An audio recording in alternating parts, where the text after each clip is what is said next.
話時話啦，Even 你山長水遠帶到我嚟呢一度，其實係做啲咩嘅咧？帶落地獄啊！菜7月啱啱過咗喎，你唔好嚇我啊！Even 咁睇唔開咩？係呃你㗎，呢度真係有地獄㗎。點解咁講咧？因為呢度呢係有建成一個地獄俾我哋去參觀嘅咯。跟住入邊有啲咩睇㗎？入邊啊，有地獄啦，有玉皇大帝啦，即係天庭咁樣啦。跟住仲有12生肖咯，仲有一個觀音像，好大架㗎，幾靚下㗎。哦，so 就拉埋你尋遊記一齊過嚟，你分享下咯。哦，不過講開又講，我哋尋遊記好似第一次同你哋黑白合作哦。係啊，第一擺啊，所以我就特登揾你，因為我哋都嚟到當地瓜拉古拉咯，呢度仲有其他嗰啲美景啊，嗰啲地方，所以就都同你有多少有關係到啊，所以就拉埋你一齊過嚟咯。咁樣就唔好等咯，行去睇下咩先。OK 啊？係。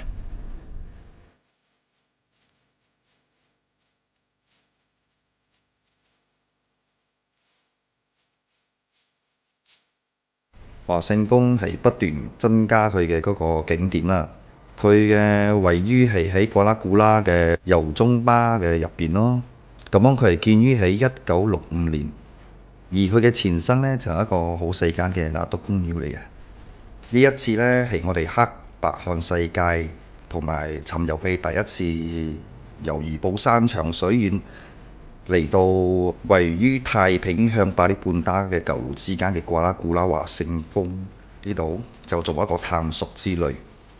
至於呢度嘅景點呢，係咪入邊就有上龍啊、烏龜放生池啊、天庭玉皇大帝啦，但係最主要嘅呢，就係我哋所要帶大家所去睇嘅就係18層地獄啦。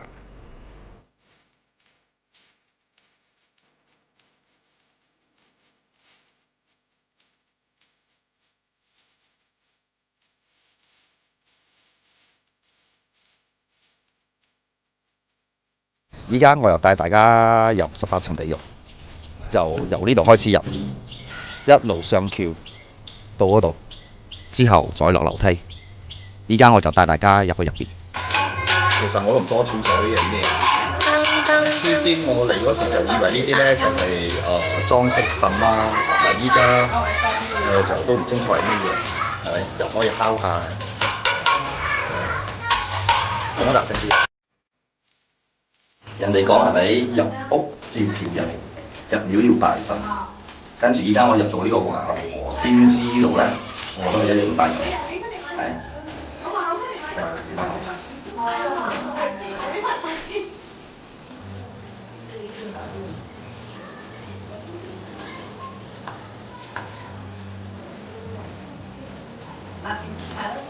嗱，依家咧我哋就上咗天庭度，就我哋睇到依家呢位係呢尊係玉皇大帝。我喺呢個最高頂呢度睇落去睇係無盡頭嘅，係而我哋喺怡保睇到嘅就有好多山嘅地方，但係呢度咧係無盡頭，一片入去都係油水巴咁咯。係，如果係太陽嚟咁猛嘅，應該就都好涼下㗎。8層地獄呢個門口呢度，跟住就睇到門口有個對聯啦，下旺地獄觀希奇，上報天庭參聖駕。應該冇錯嘅話呢，左邊呢個對聯呢，就係指落地獄去參觀嘅意思啦。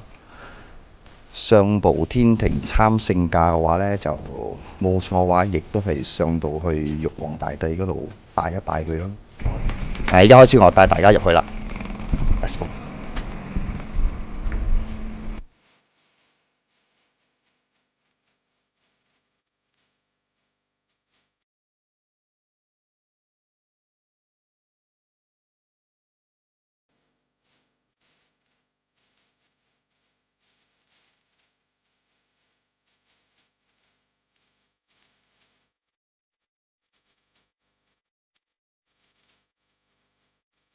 你哋喺邊度？我未要過嚟啊！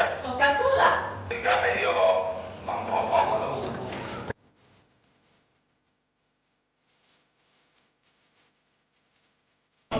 跟住呢，我哋呢度所睇到呢，就係我哋成日聽到所講嘅城隍爺，就係呢尊啦。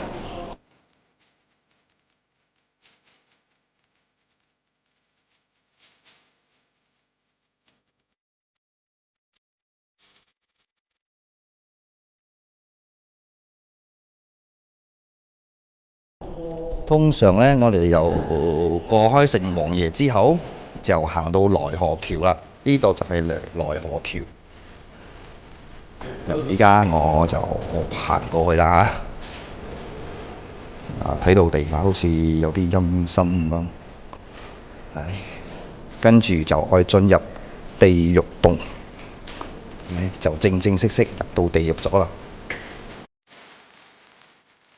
地獄洞出邊呢，就係有牛頭，有馬面，係。你試下講啊，大家都睇到啦。係莊嚴。跟住牛頭馬面嘅後邊呢，就係我哋所熟悉嘅黑白無常啊。跟住呢，我哋又到達咗呢個閻王殿，閻王殿係冇錯。依家嚟到第三殿嘅地獄就係宋帝王。呢度呢，就係挖眼小地獄，專懲戒嗰啲生前傲氣凌人嗰啲人。跟住仲有銅鐵刮面小地獄，即係懲戒人間不知廉恥啊！唔自愛啊嗰啲人啦，跟住仲有嘅就係倒吊小地獄，就係生前不分兄長啊，即係類似唔尊師重道嗰啲啦，係同埋嗰啲道德敗類嗰啲咯。跟住仲有一個四生回魂苦，就係講係右邊四類呢，就係胎生啦、輪生啦、濕身啦同埋化身嘅。呢度係叫第五殿閻羅天，即係話大家都好熟悉噶啦，就係我哋所識嘅包青天包拯所掌管嘅。咁樣呢，之前包拯呢就原本係第一殿嘅，咁就由於佢成日就放嗰啲冤魂還魂啊，翻陽間，所以呢就降咗第五殿啦。而呢一個包拯呢，佢有個特點就係有一樣嘢叫做黑靈旗嘅。咁呢個黑靈旗呢，就係專俾啲冤魂翻陽間揾翻啲冤親債主啊，攞住呢個黑靈旗呢，翻陽間就揾翻啲以前生前對佢哋好差嗰啲人，或者係殺死佢哋嘅人進行報復噶咯。可以講係攞正賴身翻去報仇嘅。喺我身邊呢一個呢，就係包拯嘅聖像啦。咁跪喺度呢，就係我正話所提嘅啲冤魂啦。而企喺身邊呢兩位呢，就係好出名嘅神部王朝同埋馬漢。咁可以睇到呢個像係包拯喺度審問緊，或者係要啲冤魂嚟講出佢哋嘅冤情，有啲咩冤情會幫佢哋去申冤嘅。咁樣至於其餘嗰兩位我就唔知係邊個嚟。其餘嗰兩位呢，冇錯嘅話呢，就係張龍同埋趙虎啦，係。就通常我哋睇七俠五義嘛，通常我哋睇戲嗰時，嗰個包青天係七俠五義，就係五義呢，就係佢哋個五隻老鼠啦，跟住七俠呢，就係包青天入邊啦，包括埋包青天啦、公孫策啦、展超啦，同埋王朝馬漢、張龍、趙虎，佢哋七位。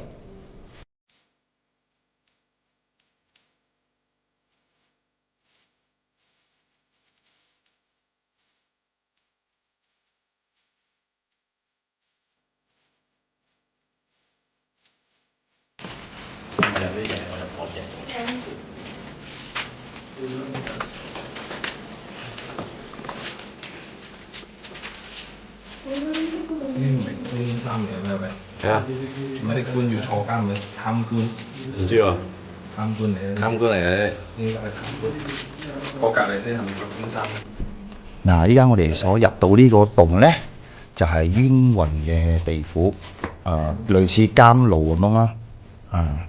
就我哋睇到咧，大多數呢啲女子咧係着白衣嘅，係就類似我哋嗰啲冤魂咁樣嘅嘢咯。